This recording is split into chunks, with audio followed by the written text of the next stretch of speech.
இயேசு கிறிஸ்துவின் நாமத்தினால் உங்களை வாழ்த்துகிறோம். இந்த நல்ல நாளிலே ஆண்டவருடைய வார்த்தையை நாம் பார்க்கலாம். 2 சாமுவேல் 22ஆம் அதிகாரம் 29ஆம் வசனம். கர்த்தர் என் இருளை வெளிச்சமாக்குகிறவர். ஆம் பிரியமானவர்களே, இந்த கால வேளையில ஆண்டவர் உங்களோட பேசுகிற வார்த்தையை நாம் பார்க்கலாம். இன்றைக்கு ஆண்டவர் நம்முடைய வாழ்க்கையில் இருக்கிற இருளை வெளிச்சமாக மாற்றுவேன் என்று வேதம் சொல்லுகிறது. இன்றைக்கு ஆண்டவருடைய வழியில் உத்தமமா நடக்கிற மனுஷனுக்கு ஆண்டவர் வெளிச்சமாக இருப்பேன் என்று சொல்லுகிறதை நாம் பார்க்கிறோம். பிரியமானவர்களே, இன்றைக்கு நம்முடைய வாழ்க்கையில் ஏதோ ஒரு காரியத்தில் நாம் இருளில் நாம் சிக்கிக் கொண்டு இருக்கிறோம் என்று நாம் பார்க்கிறோம். மனிதனுடைய கரங்களிலே நாம் சிக்கிக் கொண்டு இருக்கிறோம். சில வேளையில் நம் பேசுகிற வார்த்தை நிமித்தமாக சிக்கிக் கொள்ளுகிறோம்.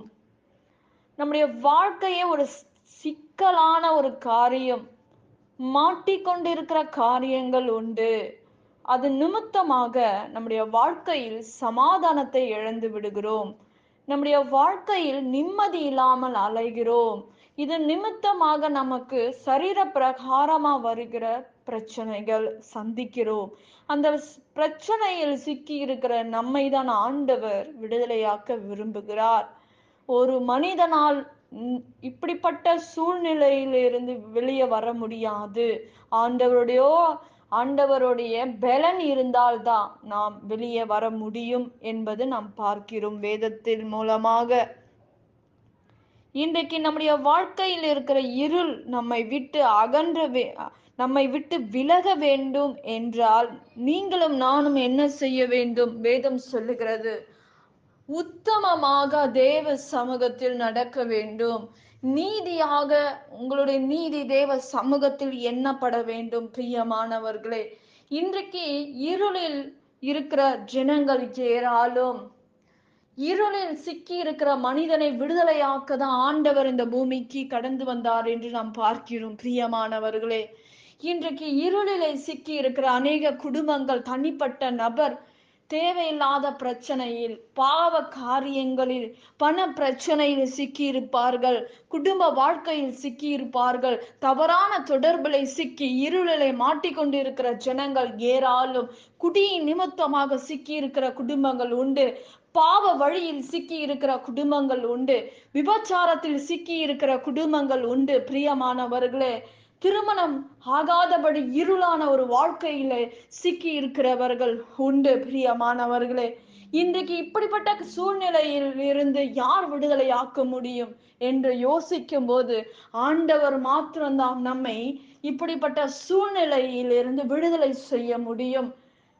நீங்கள் விரும்ப வேண்டும், ஆண்டவரே, இந்த சூழ்நிலையில் இருந்து நான் வெளியே வர வேண்டும், இருளில் இருந்து என்னை வெளிச்சத்துக்கு கொண்டு வாரும் என்று தேவ சமூகத்தில் நீ நிற்கும் போது, யாரா இருந்தாலும், எந்த மனுஷனா உன்னை சிறை பிடித்திருந்தாலும், பாவம் உன்னை சிறை பிடித்திருந்தாலும், அந்த காரியத்திலிருந்து நீ வெளியே வர வேண்டும் என்று ஆண்டவர் விரும்புகிறார். இன்றைக்கு இருள் உன்னை சுற்றி இருக்கலாம், பிசாசு உன்னை கட்டி வைத்திருக்கலாம். ஆனால் இந்த கட்டுகளை அறுக்கிற தேவன் ஒருவர் உண்டு. பிரியமானவர்களே, கர்த்தரை முழுமையாக நம்புகிறவன் எவனோ அவன் பாக்கியவான். கர்த்தரையே நம்பியிருக்கிறவன் செழிப்பான் என்று வேதம் சொல்லுகிறது. இன்றைக்கு உன் இருள் மாற வேண்டுமா? உன் பாவத்திலிருந்து வெளியே வர வேண்டும் என்றால், இந்த இருளான வாழ்க்கையிலிருந்து வெளியே வர வேண்டும் என்றால், நீ ஆண்டவர் சொல்லுகிறார், நான் உனக்கு வெளிச்சத்தை தருகிறேன். இருளை உன்னை விட்டு நீக்கி வெளிச்சத்தை தருகிறேன். நான் வெளிச்சமான ஆண்டவர், நம்முடைய ஆண்டவர். அவர் ஒரு பாவம் கூட அறியாத தேவன், பரிசுத்தமுள்ள தேவன். உங்கள் வாழ்க்கையில் கடந்து வந்தால் உங்கள் இருளான காரியங்கள் மாறும். கர்த்தருடைய வல்லமை உங்களுக்கு நேராக கடந்து வந்தால் உன் பிரச்சனைகள் மாறும், உன் நிந்தனைகள் மாறும், உங்களுடைய பாவ வாழ்க்கையிலிருந்து வெளியே வர முடியும். ஆண்டவரால் மாத்திரம் முடியும். நீங்கள் விரும்பினால், ஆண்டவரே நான் விரும்புகிறேன்ப்பா, இந்த இந்த காரியத்துல இருந்து நான் வெளியே வரணும்னு ஏசப்பாட்ட கேட்கும்போது உன் இருள் உன்னை விட்டு நீங்க ஆண்டவர் உங்களுக்குள்ளாக பிரவேசிப்பார். அப்பொழுது நீங்கள் ஆசீர்வாதத்தை பெற்றுக்கொள்ள முடியும். ஆசீர்வாதமா? ஆசீர்வாதம்னா என்ன? சமாதானம் என்ற ஆசீர்வாதத்தை நீ பெற்றுக்கொள்ளுவாய், சந்தோஷத்தை பெற்றுக்கொள்ளுவாய். இப்படிப்பட்ட சூழ்நிலையில் நீ விடுதலை ஆகும்போது உங்கள் வாழ்க்கை கட்டப்படும். நீங்கள் பெரிய ஜாதியாக ஆண்டவர் உங்களை மாற்றுவார் என்று வேதம் சொல்லுகிறது. பிரியமானவர்களே, ஆண்டவர் நமக்கு அரணான தேவனாய் இருக்கிறார். அவரே நம்முடைய வாழ்க்கையில வழியை உண்டு பண்ணுகிற தேவன் அவர். நிச்சயமாக ஆண்டவர் நமக்கு உதவி செய்வார். பிரியமானவர்களே, உம்மாலே நான் ஒரு சேனைக்குள் பாய்ந்து போவேன், என் தேவனாலே ஒரு மதிலை தாண்டுவேன். உங்களுக்குள்ளாக வெளிச்சம் வரும்போது எப்படிப்பட்ட சூழ்நிலைகள் உங்கள் வாழ்க்கையில் கடந்து வந்தாலும், போராட்டங்கள் வந்தாலும் நீங்கள் அதை எதிர்த்து நிற்க முடியும், அதை சமாளிக்க முடியும். தேவனாலே எல்லாவற்றையும் செய்ய முடியும். தேவன் உங்களுக்குள்ளாக வரும்போது என் தேவனாலே நான் ஒரு மதிலை தாண்டுவேன் என்று வேதம் சொல்லுகிறது. பிரியமானவர்களே, இன்றைக்கு உங்களுடைய காரியங்கள் இருள் உங்களை விட்டு நீங்கும் போது, ஆண்டவர் உங்களுக்குள்ளாக பிரவேசிக்கும் போது எதையும் உங்களால் சாதிக்க முடியும். எல்லாவற்றையும் நீங்கள் சரி செய்ய முடியும். அந்த பலன் எங்கிருந்து வருகிறது? இருள் உங்களை விட்டு நீங்கி விட்டது என்றால், வெளிச்சம் உங்களுக்குள்ளா கடந்து வந்தால் உங்கள் வாழ்க்கையில் இப்படிப்பட்ட காரியங்கள் நீங்கள் செய்ய முடியும். நாம் ஜெபிக்கலாம். பரலோகத்தில் வாசமா இருக்கிற அன்பின் பிதாவே, உங்க நாமம் மகிமைப்படுவதாக, உங்க ராஜ்யம் வருவதாக. ஆண்டவரே, இந்த நாளில ஆண்டவரே, எங்கள் வாழ்க்கை இருளிலை சிக்கி இருக்கிற எங்களை விடுதலை ஆக்குங்கப்பா. இருளான சூழ்நிலையிலிருந்து விடுதலை ஆக்க உங்களாதான்ப்பா முடியும். ஏசப்பா, மனுஷனாக எங்களால முடியாது ஆண்டவரே, நீரே எங்களுக்கு இறங்குவீராக ராஜா. ஆண்டவரே, ஏசப்பா, தெரிந்து தெரியாமல் நாங்கள் சிக்கி இருக்கலாம் ஆண்டவரே, ஒரு விஷயங்களை இந்த காரியத்துல இருந்து விடுதலை ஆக்குவீராக அப்பா. எங்களுக்கு ஒரு அற்புதம் நடக்கட்டும் ஆண்டவரே, எங்களுக்கு ஒரு அதிசயம் நடக்கட்டும் ஆண்டவரே. அப்பா, நீர் ஆண்டவரே, ஏசப்பா, எங்களுடைய அவமானங்கள் மத்தியில கூட ஆண்டவரே நீர் வந்து மாற்றுவீராக அப்பா.